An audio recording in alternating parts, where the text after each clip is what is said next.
All right, we've got Rick Bronson here with us on YRU Funny. And I don't know if you saw, but it's the letter Y, and then the letter R, and then the letter Lever. U. Yeah, Yeah. so I came up with that. Now, your backdrop looks like a full, beautiful house. What are you talking about? Why? Well, just because you have a blank wall behind you. I mean, it actually is perfectly synonymous with the person I know to be Paul Brown, actually. Just a wall of nothing. A wall of sadness. It's just sad. You may as well just have tears running down the wall. I know there's just nothing. It's like a jail or something. Um, so Rick, We probably should tell people we have history, right? oh Just yeah, so people don't assume that I'm being a little bit too sarcastic or a little too facetious. yes. Paul and I go way back. I've known Paul since his days as a broadcaster in Edmonton, and we have a lot of history together. Yes, and when I first met you, you owned the comedy club in Edmonton, and you had one. You were also sort of on the tail end of a very successful stand-up career, and then you went into business. How many comedy clubs do you have now? We have 4 clubs right now, and we had a 5th in development in Texas, which was kind of put on hold because of obviously the plague, the pandemic, COVID 2020. Okay, so let's go back to your childhood, Rick. Do I need to get a blank wall behind me for this? Yes. By the end of this, you'll feel like a blank wall. So this kind of the point of these little series is to sort of find out comics, very funny people, sort of why they're funny. So I'm going to start off with, at what age do you have a moment when you realize you were funny or made someone laugh and it impacted you? Yeah, absolutely. I had the class clown moment, without question. Probably in grade 5. I was young, and I was maybe 10, and I remember getting a strong reaction. And by the age of 12, as you know, I'd already started doing magic, and very quickly integrated comedy into my magic, which albeit was for children's parties at the time. I obviously found the use of comedy to be a very effective tool in performing magic, as opposed to doing something serious with music and fanfare. So yeah, that defined. I remember that moment in school, and we've talked about this. I think why was I funny? Why was I the kid that blurted something out? Why wasn't it the kid beside me? How come it was specifically me? And I think that comes down to a self-defense mechanism. I think, I was overweight as a kid, struggled. I was definitely one of those chubby kids, and I was either going to be the fat kid that was made fun of, or I was going to be the fat kid that was kind of the fun guy, the party guy, the witty guy, the guy everyone wants to hang out with because he's the funny fat guy. So, and sometimes it's always when you can poke fun at yourself first, it deflects anything that anyone else can do to you, right? Yeah, 100%. I think that's a pretty common theme with a lot of comics. And that's what I was going to say. And then just know, I mean, I've been in this industry now pushing 40 years, and I have so many friends that are comedians, and the tales of how deep some of them are just messed up mentally. I mean, comics, many of them come from some very sad stories and some sad backgrounds. And I truly believe comedy was their therapy and their escapism, and them getting up on stage and telling their stories is how they cope with with whatever it is that ails them. Somebody told me once that funny parents don't make comedians, crazy parents produce comedians. Were your parents funny or / crazy or both? No, it's funny. I mean, I guess, yes, so to speak. I mean, if anyone looked at my family, they'd probably think they were living a Curb Your Enthusiasm episode starring Larry David, which is why, ironically, I have much respect for Larry David, but I was never really a big fan of Curb Your Enthusiasm. I'm not a fan of neurotic comedy because I just don't find it funny, because to me, it's too real. That was my life growing up, living with neurosis. Sorry, I went off track. What was I just talking about? No, My gosh. I was asking about your family. Okay, so you Oh yeah, my mother's right. So my parents were actually my father's a commercial realtor. He was the manager of a shopping center, some major shopping center in Montreal. And my mother was a teacher. She taught elementary school most of her life.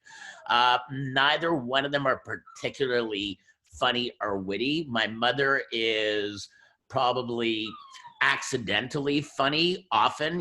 She doesn't mean to be, but is just often, like in referencing a car years ago. I remember her telling me about this new van, the Toyota Primavera. I said, yes, Mom, that's right, the Toyota it's delicious, I understand. She would just say things, and I mean, she would never get our names right. I have two younger brothers, a brother Adam and a brother Chad.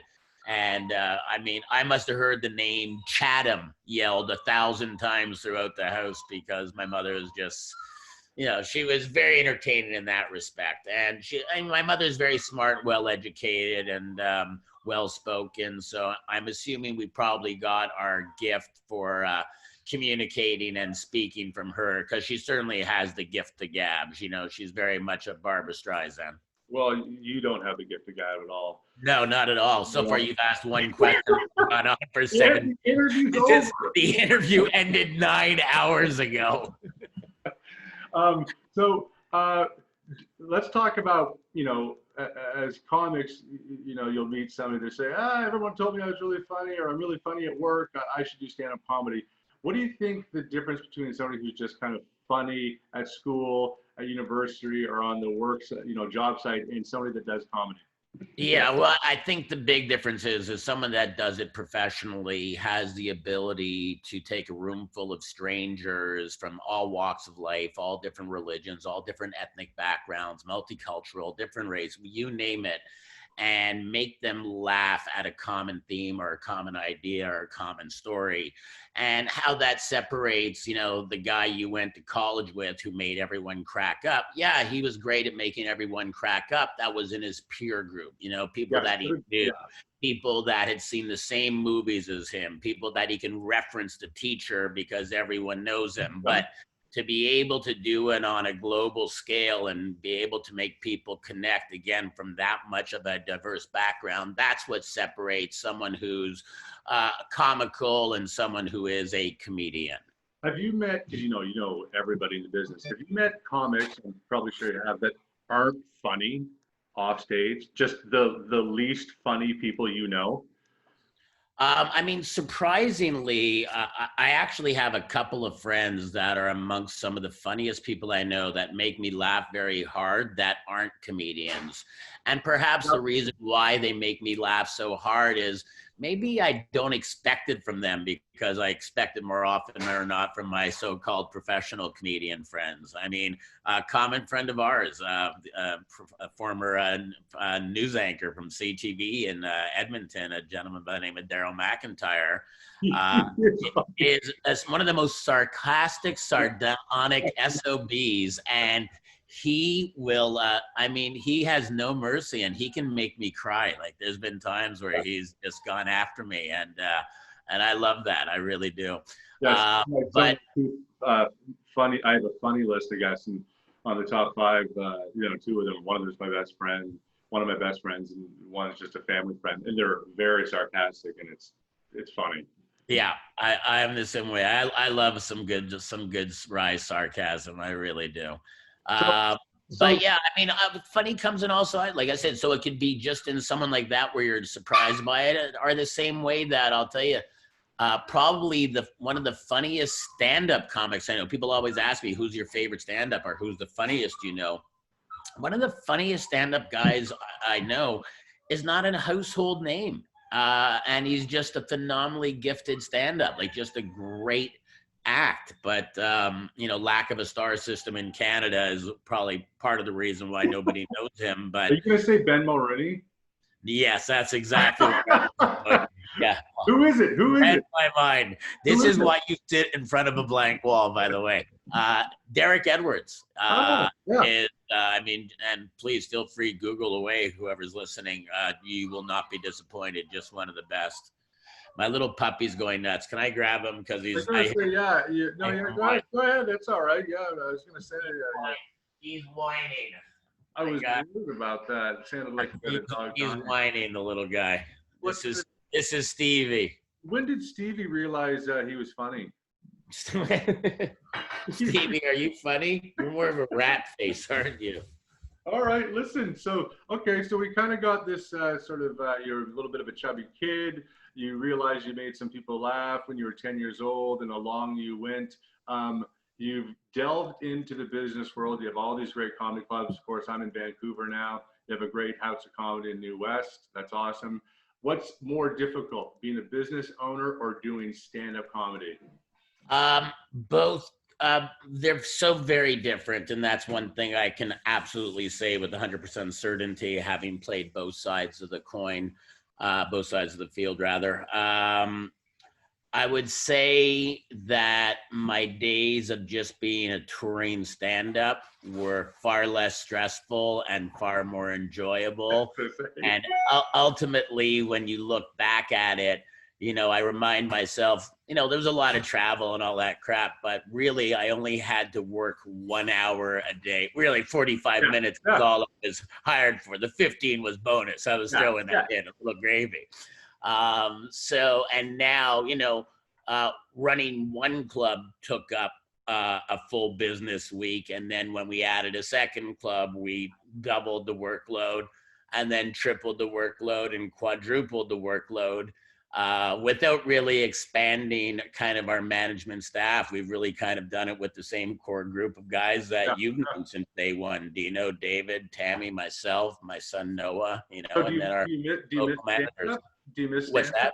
Do you miss stand-up? Do you do it much at all anymore? Yeah, no, I don't do it much anymore. I did do a show back during when this whole COVID hit, and we were about a month in, and we were shut down. People were struggling to figure out how we could do this, and we decided just to, for the spirits of some goodwill in the city, we did a benefit show in the parking lot at West Edmonton Mall. We did a live comedy show, one of those drive-in shows. Matter of fact, I think we were amongst the first to do it in North America. We did one in Phoenix and one here in Edmonton. And we did it with the Edmonton Food Bank as the benefiting charity. And that was the last time I did stand-up. And before that, I would say it was 4 months ago.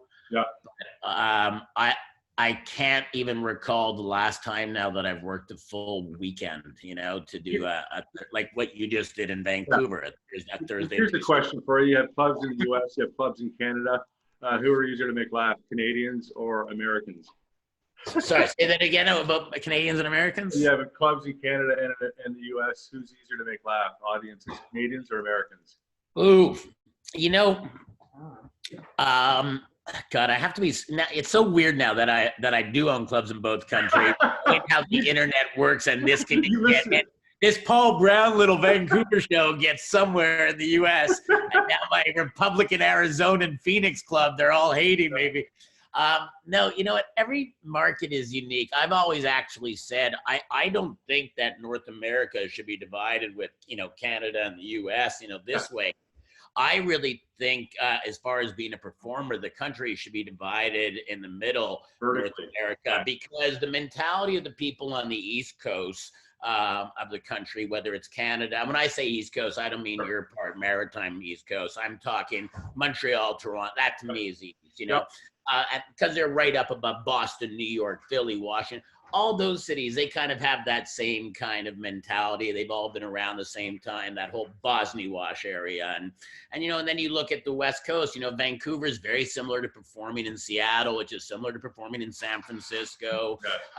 You know, so I've always felt the audiences, as far as how they react and respond, have been more quadrant related than they are, you know, country related. Yeah.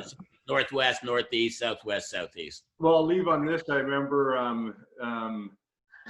I'd be doing comedy, be emceeing, and you know. Wait a second. Wait, hang on. This is like a new. You do comedy? Well, I was pretending anyway. So we'd be there, you know, emceeing the pack shows. It was your club in Edmonton, and you'd roll in. And same thing. You hadn't done comedy in 4 or 5 months. You're busy. you're a businessman now, you're in your suit, you're running around. Then all of a sudden, every once in a while, you jump on stage and just like slay for 10 minutes and just come off and be like, here you go, Paul. It's just like, oh my God. Well, I took a lot of criticism in the early years of the club, in the early 2000s, where basically we didn't have a lot of comics to choose from. So I was more or less the house MC, and I almost performed basically 40 of the 52 weeks a year at the club. And, you know, at that point, I was already a touring headliner in Canada. And, you know, I'd had a few awards under my belt and a few TV shows. And the young kids that used to feature at the comic strip, you know, I would go on and just go, yeah, I would try to murder it. It's just ingrained in me. But I'll tell you something, a lot of these young kids now thank me because they said learning to have to follow me or someone that did well made them a much better comedian. And that's something that we all have to learn in this industry, because we all remember the night where we go on after that person that has that thunderous set and you just feel like no matter what you do, it is just crickets coming back. Well, that's every set for me, but I digress. All right, Rick Bronson, thank you so much. I appreciate your time. My pleasure, pal. See you later, buddy. Take care. Bye.